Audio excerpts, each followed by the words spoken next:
Hi everybody, good morning for day 3 of Kitchen Whimsy. And today we're gonna get cooking, okay?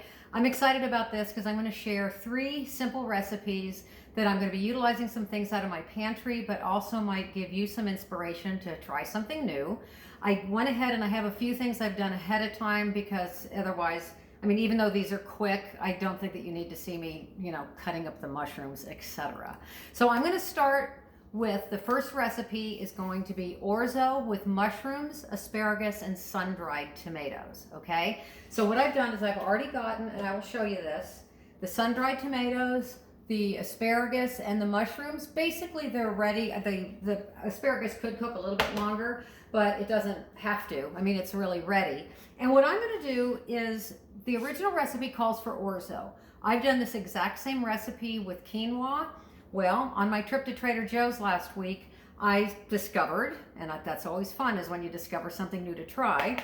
And this is, look at this, it's called ronzini. And what it is it's 2 different rice shaped, okay? Orzo is Italian for rice. So orzo is a pasta but shaped like rice. And I love the regular white pasta orzo. It's delicious. But this is made with chickpea flour and red lentil flour. You can see there's the 2 different colors. So I cooked this up yesterday. So this is already cooked. And what I'm gonna do is I'm gonna add that to this mixture in here. Now don't worry, all of these recipes I'm gonna have in the files, okay? So you won't have to worry about that. But while I'm waiting for this to warm up, and I've got a few notes here so I don't get off track. I've been known to do that before. But one thing I found that as a personal chef and just learning really as I went on the job, is it's key to plan. Yes, we can throw things together, but if you have a plan in place, number one, especially if you're trying to work on some health goals, that if you set yourself up to win, that's what I always say, set yourself up to win, then it's just going to make your life easier and you're going to feel more, just more organized about it, I guess. So, and the thing is you don't have to plan, let's say, for a week worth of cook day or of meals. Maybe just pick a couple, 3 days, or hey, I'm going to make these 3 things, like the 3 things I'm making today, let's say, and then you just freeze them. Then you have them for later. Maybe eat one night, and then you've got several meals left, depending if you've got a family of 4 or a family of 2. So it's just being creative that way. So anyway, I know you can't really see, I've worked on this filming to try and see where you could actually see what I was doing on the stove, but it's kind of hard.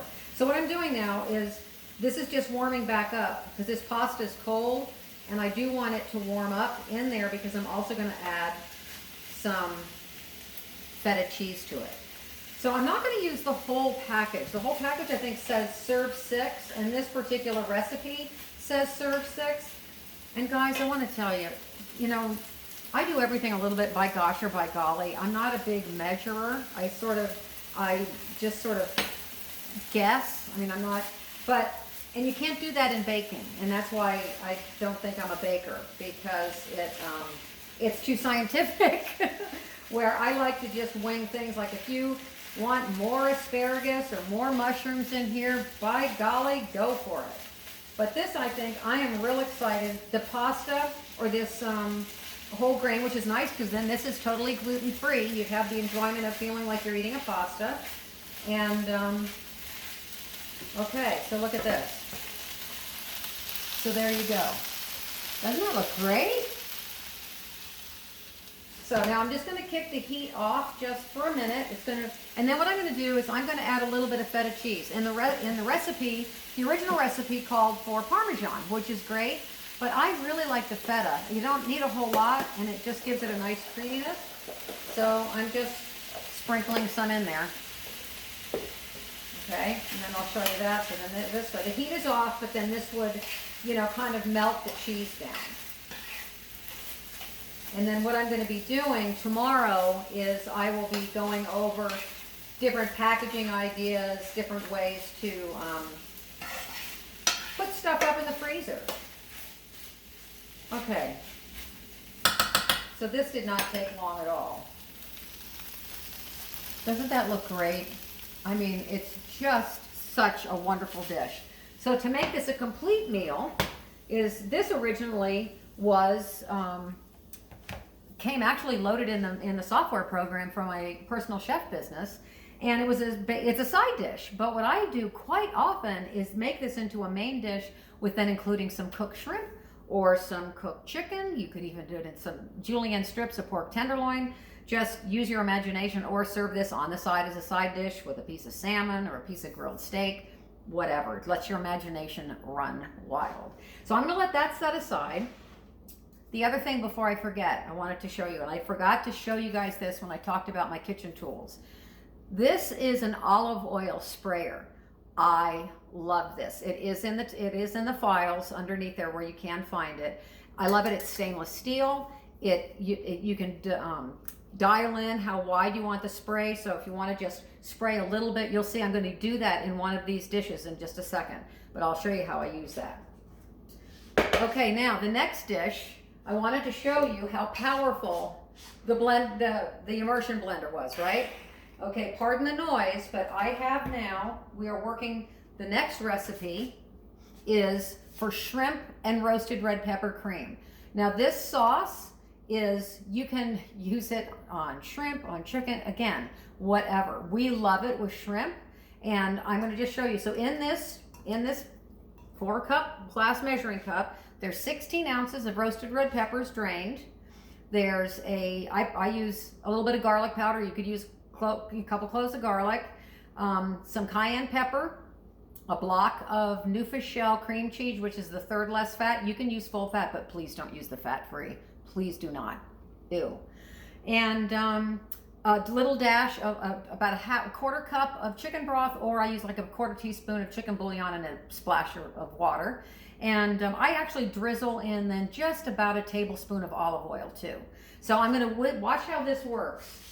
And then after this is blended, I'm going to add in some dried basil. Okay, so this is amazing. You just...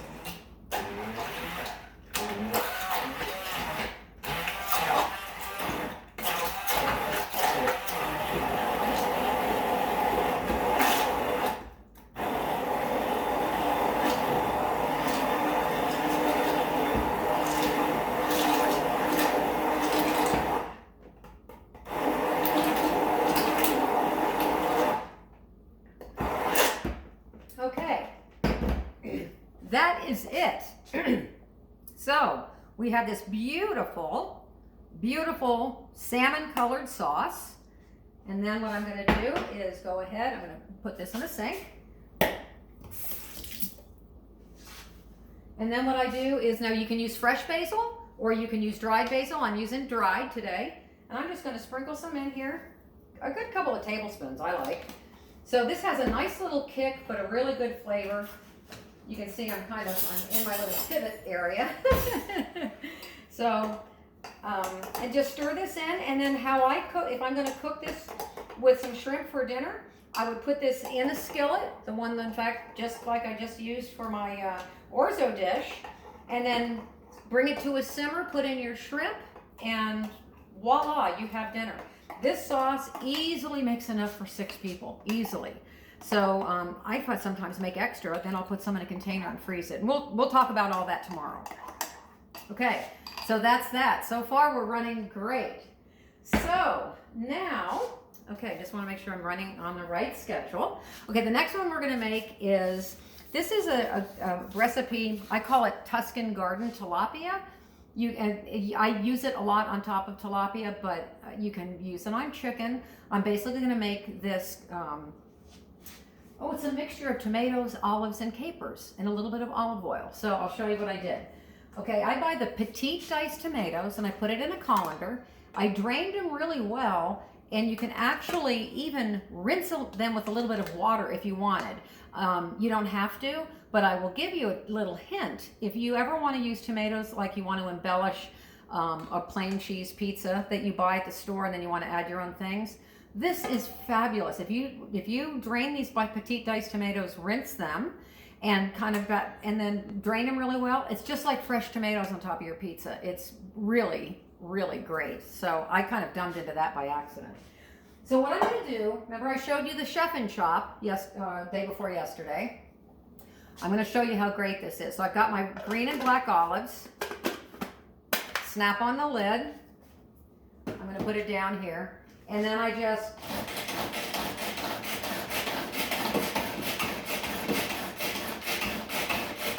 okay, that was 15 pulls. And look at this beautiful chopped olives. So I will have a true confession that actually, when I first started making this dish, there was, it's called an olive muffaletta, and I think that there is a brand, it's like the Olive Guy or something, and I could get it at Costco. It was fantastic. Now it had a lot of, it was like saturated in olive oil, but it was really, really good.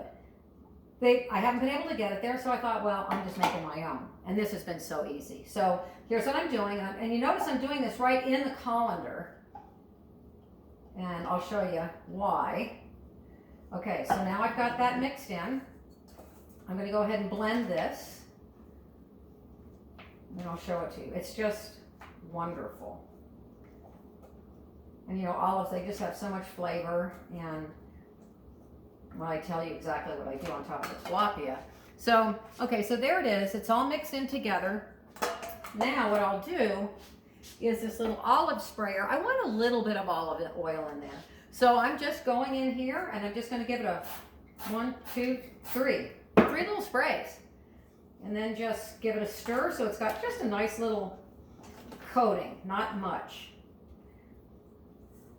Now here's another thing. I know some people don't like capers. I love capers, but you know they've got they have a strong flavor. So you want to just use. I don't know. I put in this mixture maybe a couple of tablespoons. If you like more, obviously add more. Okay. Now, here's the secret. You can put this on top of your fish and bake the fish in it.